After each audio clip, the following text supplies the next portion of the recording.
Bonsoir, bien-aimés dans le Seigneur. C'est un privilège pour moi ce soir de pouvoir partager une petite exhortation pour nous encourager les uns les autres. Et je vais rendre grâce au Seigneur, déjà nous recommander au Père. Seigneur de gloire et de bonté, je vais te bénir ce soir pour cette occasion que tu me donnes de parler de ta part. Seigneur, qui suis ici, ce n'est ta grâce. C'est pour cela que Saint-Esprit, je viens me confier à toi et me recommander à toi. Et prier que tu me conduises, que toi-même tu remplisses ma bouche, que chaque parole qui va sortir de ma bouche soit inspirée par toi pour l'édification de ton Église. Père, je prie que chaque personne qui va écouter ce message, Seigneur, soit touchée, soit encouragée, soit édifiée, se relève pour continuer la marche et le combat avec toi. Merci Saint-Esprit pour ce que tu vas accomplir encore ce soir. Au nom de Jésus. Amen. Amen. Amen. Nous allons parler ce soir de l'épreuve qui est... Le thème en tout cas de ce message, c'est l'épreuve pour répondre aux besoins de Dieu. Dieu a un besoin et souvent il nous éprouve, mais en fait, dans cette épreuve-là, c'est pour répondre à un besoin que le Seigneur a. Donc, je voudrais que nous puissions lire le passage de 1 Samuel 1, à partir du verset 1, l'histoire de Anne que nous connaissons tous. Il est dit dans la parole de Dieu, il y avait un homme de Ramassaïm Sophim, de la montagne d'Éphraïm, nommé Elkana, fils de Jéroham, fils d'Élihu, fils de Tohu, fils de Souf, Éphratien. Il avait deux femmes, dont l'une s'appelait Anne et l'autre Pénina. Pénina avait des enfants, mais Anne n'en avait point. Chaque année, cet homme montait de sa ville à Silo pour se prosterner devant l'Éternel des armées et pour lui offrir des sacrifices. Là se trouvaient les deux fils d'Élie, Ophni et Phiné, sacrificateurs de l'Éternel. Le jour où Elkana offrait son sacrifice, il donnait des portions à Pénina sa femme et à tous les fils et toutes les filles qu'il avait d'elle. Mais il donnait à Anne une portion double, car il aimait Anne que l'Éternel avait rendue stérile. Sa rivale lui prodiguait des mortifications pour la porter à s'irriter de ce que l'Éternel l'avait rendue stérile. Et toutes les années, il en était ainsi. Chaque fois qu'Anne montait à la maison de l'Éternel, Pénina la mortifiait de la même manière. Alors elle pleurait et ne mangeait point. Elkana, son mari, lui disait, « Anne, pourquoi pleures-tu et ne manges-tu pas? Pourquoi ton cœur est-il attristé? Est-ce que je ne vaux pas pour toi mieux que 10 fils? » Anne se leva après que l'on eut mangé et bu à Silo. Le sacrificateur Élie était assis sur un siège près de l'un des poteaux du temple de l'Éternel. Et l'amertume dans l'âme, elle pria l'Éternel et versa des pleurs. Elle fit un vœu en disant, « Éternel des armées, si tu daignes regarder l'affliction de ta servante, et si tu te souviens de moi et n'oublie point ta servante, et si tu donnes à ta servante un enfant mâle, je le consacrerai à l'Éternel pour tous les jours de sa vie, et le rasoir ne passera point sur sa tête. » Comme elle restait longtemps en prière devant l'Éternel, Élie observa sa bouche. Anne parlait dans son cœur et ne faisait que remuer ses lèvres, mais on n'entendait point sa voix. Élie pensa qu'elle était ivre. Et il lui dit, « Jusqu'à quand serais-tu dans l'ivresse? Fais passer ton vin. » Anne répondit, « Non, mon Seigneur. Je suis une femme qui souffre en son cœur, et je n'ai bu ni vin, ni boisson enivrante. Mais je répandais mon âme devant l'Éternel. Ne prends pas ta servante pour une femme pervertie, car c'est l'excès de ma douleur et de mon chagrin qui m'a fait parler jusqu'à présent. » Élie reprit la parole et dit, « Va en paix, et que le Dieu d'Israël exauce la prière que tu lui as adressée. » Elle dit, « Que ta servante trouve grâce à tes yeux. » Et cette femme s'en alla. Elle mangea et son visage ne fut plus le même. Ils se levèrent de bon matin et après s'être prosternés devant l'Éternel, ils s'en retournèrent et revinrent dans leur maison à Rama. Alléluia. Nous rendons grâce au Seigneur pour sa parole qui est toujours tellement instructive. La Bible nous dit que le Seigneur envoie sa parole pour nous guérir. Je bénis le Seigneur encore de ce que cette parole va guérir un cœur. Cette parole va consoler, cette parole va redonner de l'espérance. Parce que avec notre Seigneur, toute épreuve nous conduit à de l'espérance. Par rapport à l'expérience, à l'exaucement que nous vivons avec le Seigneur, cela produit dans nos cœurs de l'espérance et dans le cœur du peuple de Dieu de l'espérance. L'histoire de Anne, c'est une histoire que nous connaissons tellement. Et le Seigneur me donne de la partager avec vous aujourd'hui encore parce que cela est nécessaire pour quelqu'un, pour moi-même. En fait, Anne, le prénom Anne veut dire gracieuse. Et la définition de gracieuse, c'est une femme qui est belle. C'est une femme qui a du charme. C'est une femme qui est plaisante. Et cette femme, nous voyons que malgré sa beauté, malgré son charme, tout ce qu'elle peut manifester, et toute femme désire être vraiment belle, être gracieuse. Mais cette femme n'avait pas d'enfant. Et quand une femme n'a pas d'enfant, elle se sent tellement diminuée, elle se sent tellement moindre parmi les autres femmes que sa beauté n'est rien pour elle. Et cette femme, avec la beauté qu'elle a, la grâce qu'elle avait, son mari l'aimait énormément. Mais malgré cela, l'amour de son mari n'était pas suffisant pour elle. Le cas de Anne ici, c'est le cas de chacun de nous en tant qu'enfant de Dieu. Lorsque nous avons un besoin dans nos vies, lorsque nous avons une situation, un défi devant le Seigneur, plus rien ne compte. Plus rien ne compte. Quand tu as une situation de souffrance, un conjoint avec lequel ça ne va pas, problème de mariage, des situations d'enfants, quand on a des situations financières difficiles, tu te regardes et tu te vois comme quelqu'un de moindre. Alors que le Seigneur est tellement Dieu qui ne fait rien par hasard. Le fait qu'on ait donné le nom de gracieuse à Anne, vraiment, avait un but. Ça veut dire qu'elle avait la grâce de Dieu. Mais les choses paraissent tellement paradoxales. Cette femme que Dieu même a appelée gracieuse, non seulement elle avait la grâce humaine par rapport à la beauté, à son aspect physique, mais elle avait la grâce du Seigneur. Elle avait reçu la grâce. Et cette grâce, nous savons que la grâce de Dieu est plus que suffisante. Mais la Bible va nous dire que au verset 5, mais il donna à Anne une portion double, car il aimait Anne que l'Éternel avait rendue stérile. Moi, cette phrase m'a toujours ébranlée. Réaliser que Dieu lui-même a rendu une femme stérile. Alors que depuis la création dans Genèse, lorsque le Seigneur a créé l'homme et la femme, lui-même il a déclaré, il a ordonné que l'homme et la femme soient féconds, multipliez-vous. Et ce que nous savons, c'est que Dieu ne se contredit pas. Dieu ne se contredit pas. Dieu qui a dit soyez féconds, il rend Anne stérile. Dieu fait toutes choses pour un but. Mais souvent, nous nous arrêtons à l'épreuve. Et l'épreuve nous aveugle tellement qu'on ne prend pas le temps de nous élever et de comprendre le but de Dieu, la démarche de Dieu, ce que Dieu veut accomplir par rapport à cette épreuve. J'ai lu une pensée il n'y a pas longtemps où il est dit que l'épreuve est une occasion pour demander une sagesse surnaturelle à Dieu. Dans l'épreuve, il faut qu'on s'arrête et qu'on demande une sagesse surnaturelle à Dieu. Parce que Dieu a quelque chose derrière l'épreuve. Donc, quand on examine cette histoire, on voit que cet homme avait deux femmes. Donc, cette gracieuse de Anne et Pénina. Dans Pénina, on entend peine. Pénina aussi veut dire aigre, dure et méchante. Pénina veut dire épine. Et dans ce foyer, Pénina vraiment était une épine dans la chair de Anne.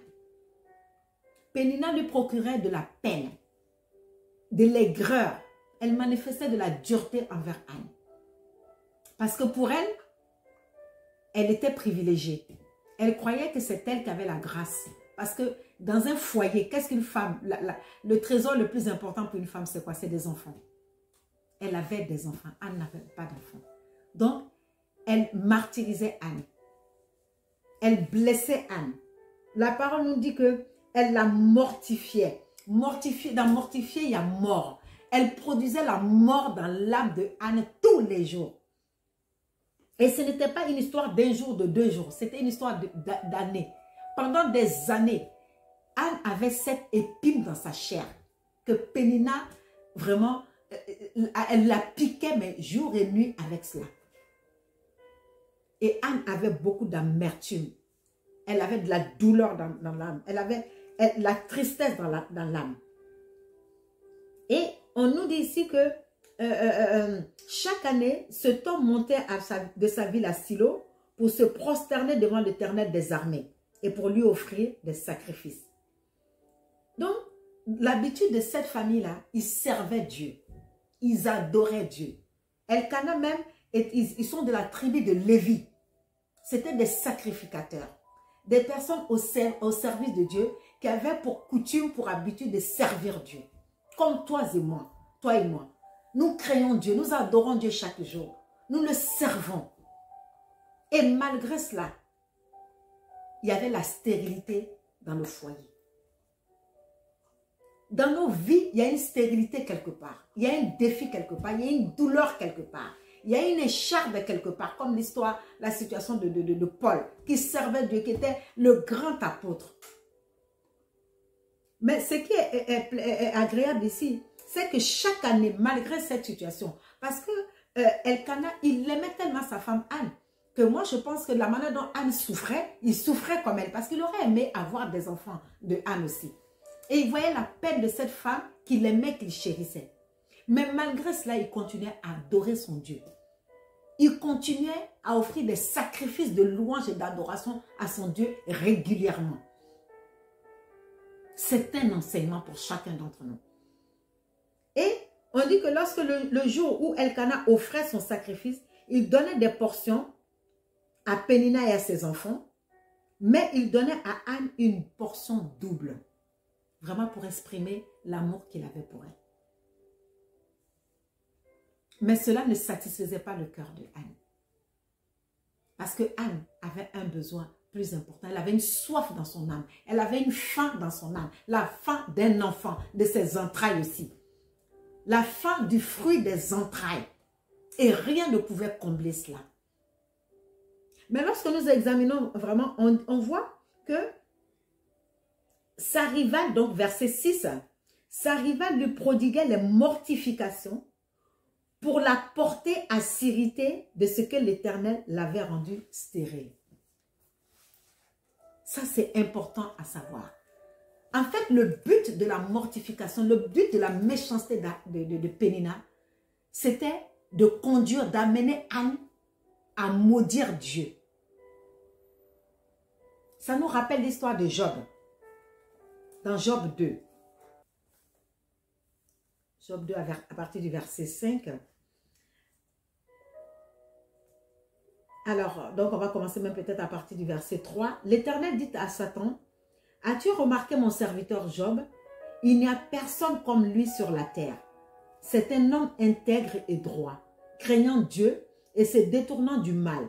Il demeure ferme dans son intégrité et tu m'excites à le perdre sans motif. » Et Satan répondit à l'Éternel, « Peau pour peau, tout ce que possède un homme, il le donne pour sa vie.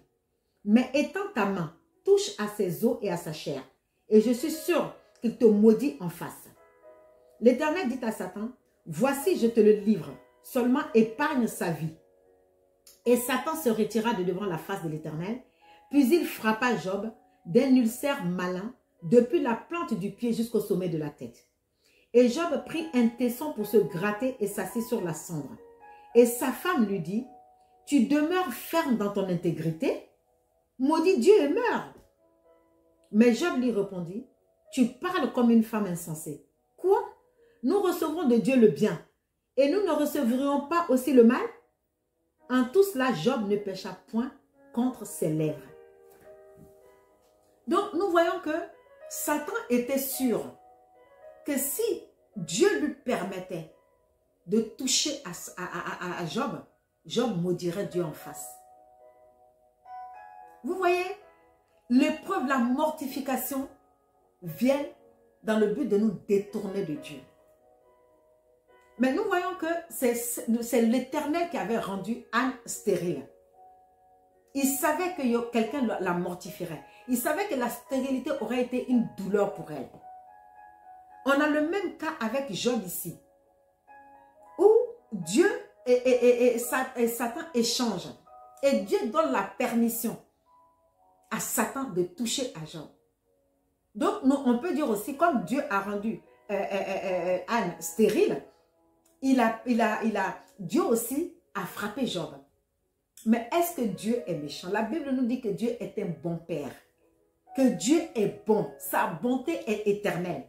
Dieu nous a tellement aimés qu'il nous a donné son Fils unique afin que quiconque croit en lui ait la vie éternelle.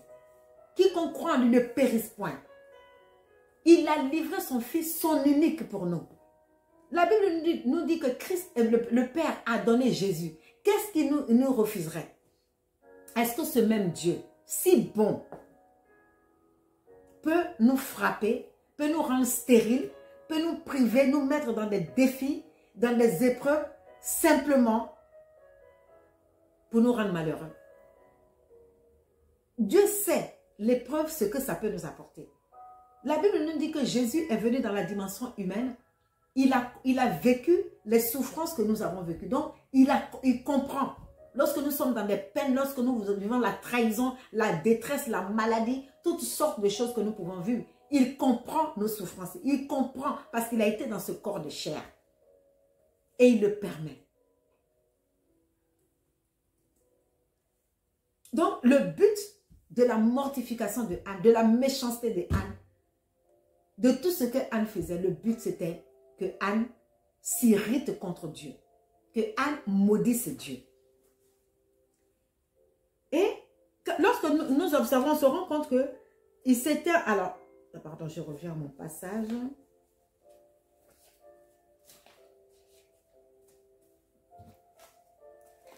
Il a dit que lorsque... Non, attends, non. Je retrouve... Alors, verset 7. Et toutes les années, il en était ainsi. Chaque fois que Anne montait à la maison de l'Éternel, Pénina la mortifiait de la même manière.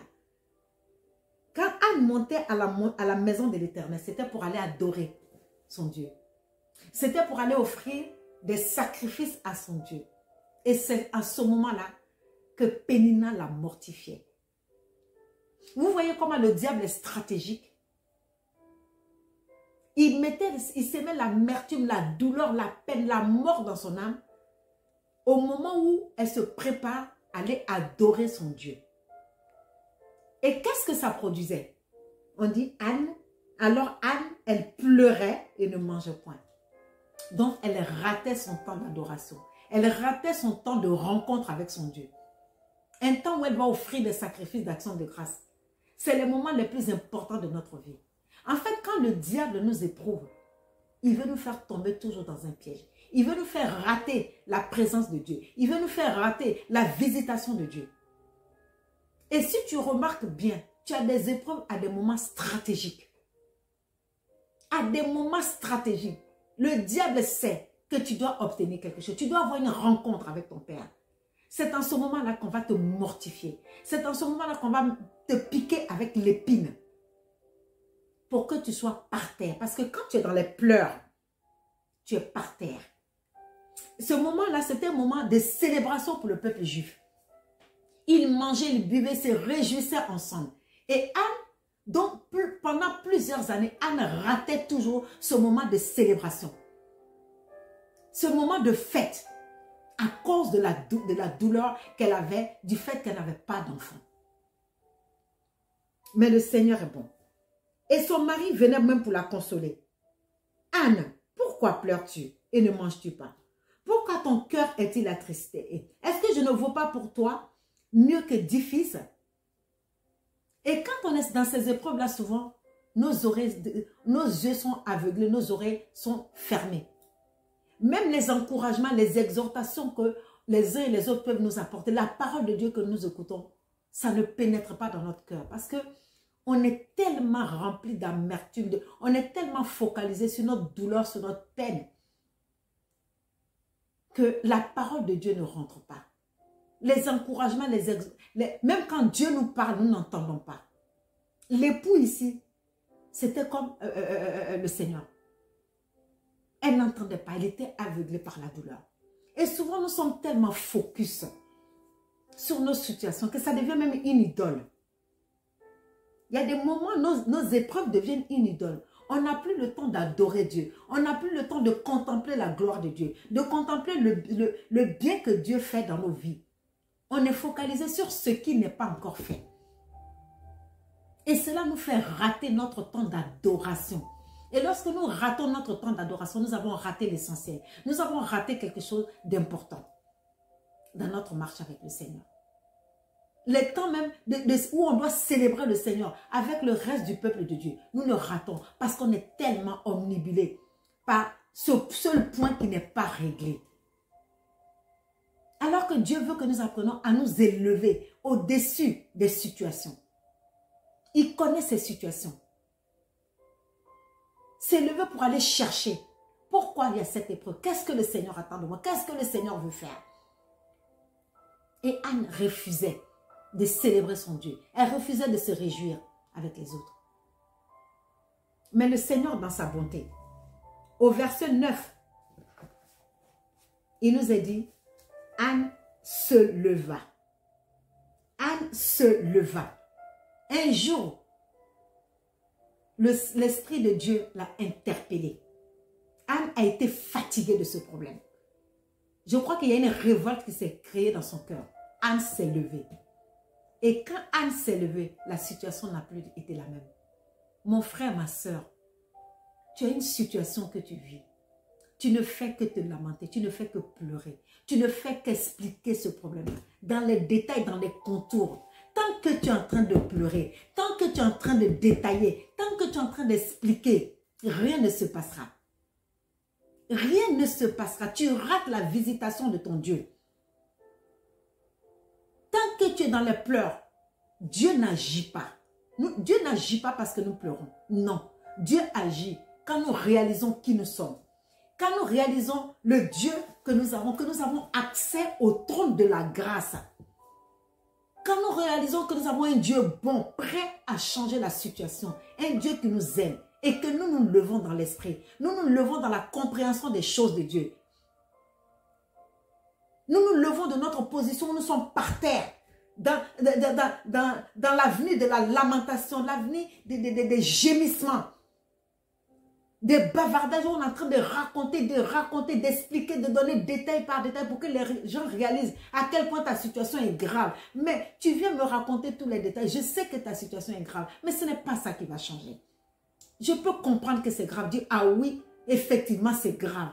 Mais quand je finis de te dire ça, qu'est-ce qu'on fait après? Qu'est-ce qu'on fait après? J'ai ce passage de David à Siklag, où l'ennemi est venu, a pris les femmes de David, a pris en tout cas leur butin, ils ont pris les femmes, ils ont pris plein de choses. David arriva avec ses serviteurs. La Bible nous dit, ils étaient tellement choqués, tellement, on avait touché à leur âme, on avait touché à ce qui leur était cher. Ils se sont assis, ils ont pleuré. On dit qu'ils ont pleuré. Ils ont pleuré toutes les larmes de leur corps. Quand ils ont fini de pleurer, ils se sont sans les reins. Ils se sont levés. David et ses vaillants hommes, quand ils se sont levés, ça a été le carnage dans le camp de l'ennemi. Mon frère, ma soeur, un jour, il faut que tu te lèves. Il faut que tu te lèves. Tu as assez pleuré. Tu t'es assez lamenté. Tu t'es laissé suffisamment laissé mortifier par Pénina, par ses épines, par ses injures, par ses moqueries, par ses mots méchants. Ta belle famille t'a insulté. Oh, les collègues au travail, des situations que tu vis. Oui. Maintenant, dis stop. Un moment, tu dis stop. Pénina se leva. Elle se leva. C'est tellement important de se lever. On va aller dans Ésaïe 60. Ésaïe 60, il nous a dit quoi? À partir du verset 1. Lève-toi, sois éclairé, car ta lumière arrive. Lève-toi. En fait, quand tu te lèves, alors Dieu t'éclaire. Quand tu te lèves, Dieu t'éclaire. Il t'éclaire pour te montrer la stratégie, pour te montrer le chemin, pour te montrer la voie par laquelle tu dois sortir. Alors lève-toi. Que quelqu'un se lève de sa position de désespoir. Que quelqu'un se lève de sa situation d'échec. Lève-toi et l'Éternel t'éclairera. Sois éclairé, car ta lumière arrive. En fait, Dieu a une lumière pour toi. La lumière est là, elle t'attend. Elle attend simplement que tu te lèves. Quand tu te lèves, Dieu t'accompagne. Dieu t'attend. Il te regarde. Il a créé cette situation exprès pour un but. Mais il veut que tu te lèves. Si tu te lèves, tu comprendras pourquoi il a créé. Si tu te lèves, il te montrera la voie pour sortir. Il te montrera les stratégies, les solutions. Et il est dit, voici, les ténèbres couvrent la terre et l'obscurité les peuples. Certes, il y a les ténèbres sur ta vie, sur ta situation. Même peut-être l'environnement où tu es. Tout le monde est dans les ténèbres. Dans le pays, il y a la crise. Le monde aujourd'hui parle de détresse, de toutes sortes de choses. Il y a les ténèbres. Mais Dieu dit, toi, lève-toi. Lève-toi, sois éclairé. Si tu te lèves, voilà ce qui va se passer.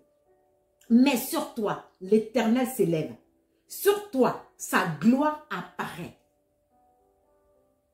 Si tu te lèves, la situation change. Elle ne changera pas pendant que tu seras dans les greurs contre tout le monde, en train d'insulter les gens, de critiquer les gens, d'accuser les gens qui sont la source de tes problèmes. Non, lève-toi. Lève-toi. Tu ne vois rien à l'horizon, mais lève-toi. Un jour, elle a été révoltée, mais de la bonne révolte. De la bonne révolte, elle s'est dit, la situation ne peut pas continuer. Elle s'est rappelée qu'elle avait un Dieu. Elle s'est rappelée que le Dieu que tous les ans ils vont adorer, c'est l'Éternel Dieu des armées. Elle se rappelle ce que ses pères et mères leur ont raconté lors de la sortie d'Égypte. Tous les miracles qu'ils ont vécus. Elle s'est rappelée qu'elle avait un Dieu. Elle s'est levée. Quand elle s'est levée, qu'est-ce qui va se passer? Après que l'on eut mangé et bu à Silo. Et j'ai réalisé qu'elle n'avait pas mangé, comme on nous dit. Elle n'a pas bu pendant que les autres mangeaient et célébraient. Elle s'est levée, elle a dit aujourd'hui, il faut que quelque chose se passe. Et elle allait au temple. Elle s'est mise à prier. Je crois que peut-être elle priait depuis tout le temps. Parce qu'elle fait partie du peuple de Dieu. Mais ce jour-là, elle a fait une prière qui est sortie de ses entrailles. Elle a fait une prière qu'elle n'avait jamais faite. Et j'ai examiné sa prière et sa prière m'a touchée. Anne fait cette prière en disant, le sacrificateur était assis et l'amertume dans l'âme, elle pria l'Éternel et versa des pleurs. Elle fit un vœu en disant, ce qui me plaît là, c'est que Anne, certainement, elle priait depuis toujours. Mais cette fois-ci, elle est montée dans une dimension supérieure. Elle est montée d'un cran. Elle a prié une prière qu'elle n'avait jamais priée. Le fait qu'elle s'est levée, le Seigneur lui a donné une révélation. Elle a prié, mais elle allait plus loin. Elle est montée. Elle fit un vœu, cette fois-ci, en disant, Éternel des armées, si tu daignes regarder l'affliction de ta servante, si tu te souviens de moi et n'oublie point ta servante, si tu donnes à ta servante un enfant mâle, je le consacrerai à l'Éternel pour tous les jours de sa vie et le rasoir ne passera point sur sa tête. Alléluia. En fait, le Seigneur avait créé cette situation parce que le Seigneur voulait attirer Anne dans sa présence. Il voulait que Anne rentre dans sa présence. Parce que lorsque tout va bien pour nous, vous voyez, on ne prie pas assez. Des prières rapides. Mais Dieu voulait Anne. Il aimait sa fille, il voulait la tirer dans sa présence. La situation était tellement grave qu'elle a été dans la présence de Dieu. Et de deux, il voulait le cœur d'Anne. Un cœur brisé, un cœur humble. Vous savez, les épreuves nous brisent parce qu'on est tellement rempli de nous, on est orgueilleux. Anne, c'était une femme qui était belle. Elle avait du charme, elle était plaisante, elle avait la grâce, elle a un mari qui l'aime. Je ne sais pas où était le cœur de Anne.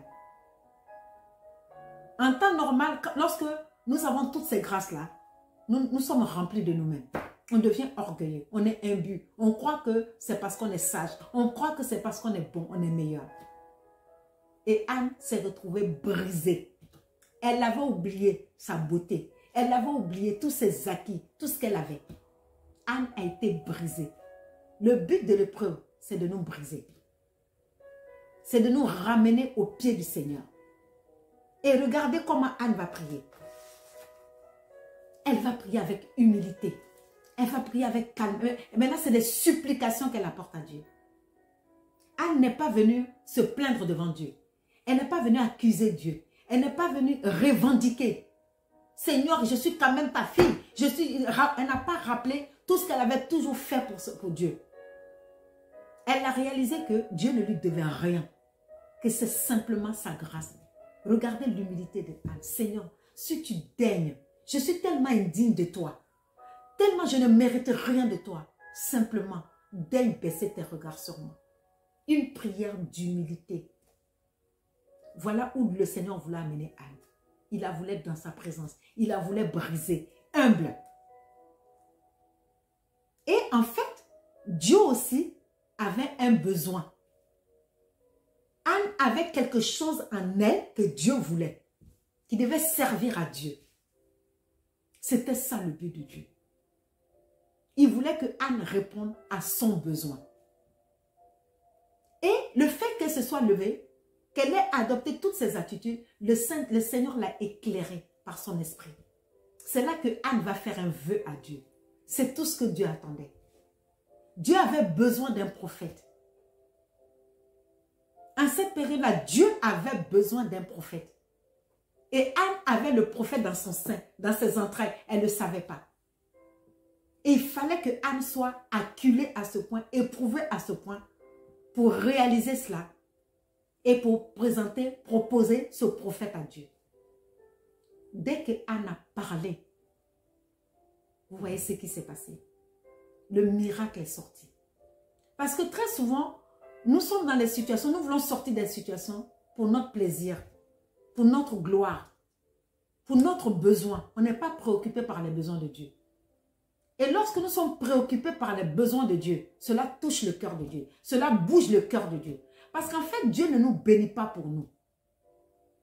Dieu nous bénit pour son église. Dieu nous bénit pour le monde. Parce que Dieu est tellement soucieux des âmes. Il a versé son sang. Il a subi la mort la plus terrible qu'un être humain puisse vivre pour les âmes.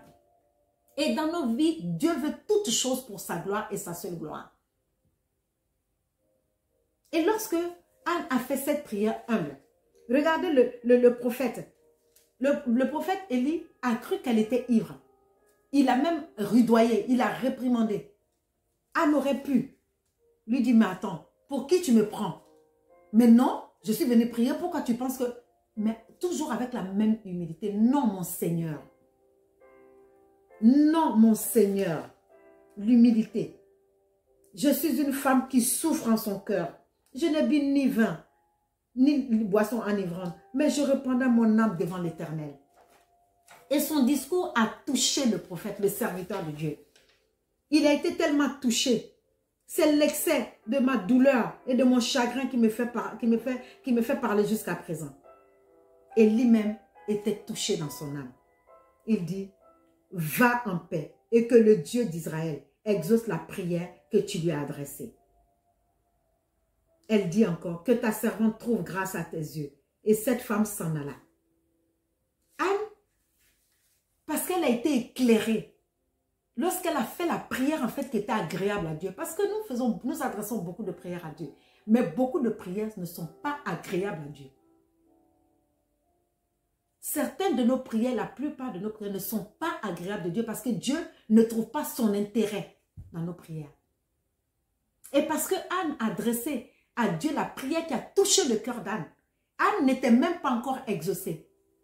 on dit que et cette femme s'en alla, elle mangea et son visage ne fut plus le même. Ça veut dire que la paix de Dieu même a inondé son âme. Elle est partie déchargée, elle est partie avec la paix de Dieu, alors qu'elle n'avait encore rien obtenu.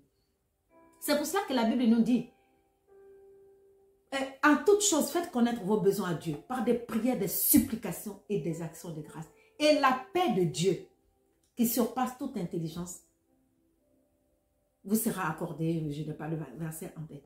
Mais en fait, Dieu te dit, viens me présenter tes besoins. Normalement, il doit dire, présente tes besoins à Dieu par des prières. Et je t'exaucerai et je répondrai.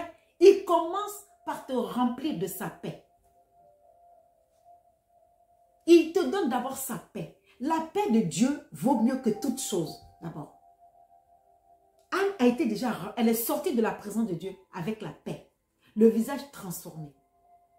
Et lorsque nous lisons la suite de l'histoire, Elkana, donc le verset suivant, Elkana connut Anne, sa femme, et l'Éternel se souvint d'elle. Donc Anne est tombée enceinte. Elle a eu Samuel. Et comme elle avait promis, au verset 24, quand elle l'eut sévré, elle le fit monter avec elle et prit 3 taureaux, un épha de farine et une outre de vin. Elle le mena dans la maison de l'Éternel à Silo. L'enfant était encore tout jeune. Ils égorgèrent les taureaux et ils conduisirent l'enfant à Élie. Anne dit, « Mon Seigneur, pardon, aussi vrai que ton âme vit, mon Seigneur, je suis cette femme qui me tenait ici près de toi pour prier l'Éternel. C'était pour cet enfant que je priais et l'Éternel a exaucé la prière que je lui adressais. Aussi, je veux le prêter à l'Éternel. Il sera toute sa vie prêté à l'Éternel et il se prosternait là devant l'Éternel. » Anne a fait un vœu. Vous vous rendez compte, une femme qui n'a pas eu d'enfant, qui a tellement souffert, qui a tellement désiré l'enfant. Elle reçoit cet enfant, fils unique. Elle prend cet enfant, le bébé. À l'époque, c'est vrai, un enfant, peut-être qu'il avait 3-4 ans. Oh, nous sommes des mères. Elle détache cet enfant de son sein, elle l'arrache de son sein. Elle va le confier à l'Éternel, comme elle l'avait promis. En fait, sa vie ne comptait plus, son besoin ne comptait pas, son intérêt ne comptait pas. Elle donne l'enfant au Seigneur comme elle l'a promis. La plupart du temps, nous faisons des vœux à l'Éternel que nous n'aurons pas. Dans la douleur, dans la peine, nous nous précipitons, nous disons des choses. Quand le Seigneur exauce, nous ne répondons pas. Mais Anne a respecté son vœu. Même le mari qui attendait aussi cet enfant de sa femme bien-aimée, ils se sont inclinés devant la volonté du Seigneur. Ils ont prêté l'enfant à l'Éternel. Alors, dans 2 Samuel maintenant, 2 Samuel verset 18. Qu'est-ce que le Seigneur va faire? Non, verset 21. Non, excusez-moi, verset 18 toujours. Samuel faisait le service devant l'Éternel et cet enfant était revêtu d'un éphod de lin. Sa mère lui faisait chaque année une petite robe et la lui apportait en montant avec son mari pour offrir le sacrifice annuel. Élie bénit Elkana et sa femme en disant, « Que l'Éternel te fasse avoir des enfants de cette femme pour remplacer celui qu'elle a prêté à l'Éternel. » Et ils s'en retournèrent chez eux. Lorsque l'Éternel eut visité Anne, elle devint enceinte et elle enfanta 3 fils et 2 filles. Et le jeune Samuel grandissait auprès de l'Éternel. Parce qu'elle a donné à l'Éternel en premier, le prémisse. Elle n'a pas refusé à l'Éternel ce qui lui était cher. Elle a donné un fils à l'Éternel. L'Éternel lui en a donné 5. L'Éternel lui en a donné 5. Est-ce que nous réalisons quelle est la bonté de ce Dieu? En fait, la stérilité de Anne, c'était pour conduire Anne à pourvoir à un besoin de Dieu. Mon frère, ma soeur, je veux te dire que ce que tu vis, c'est pour la gloire du Seigneur.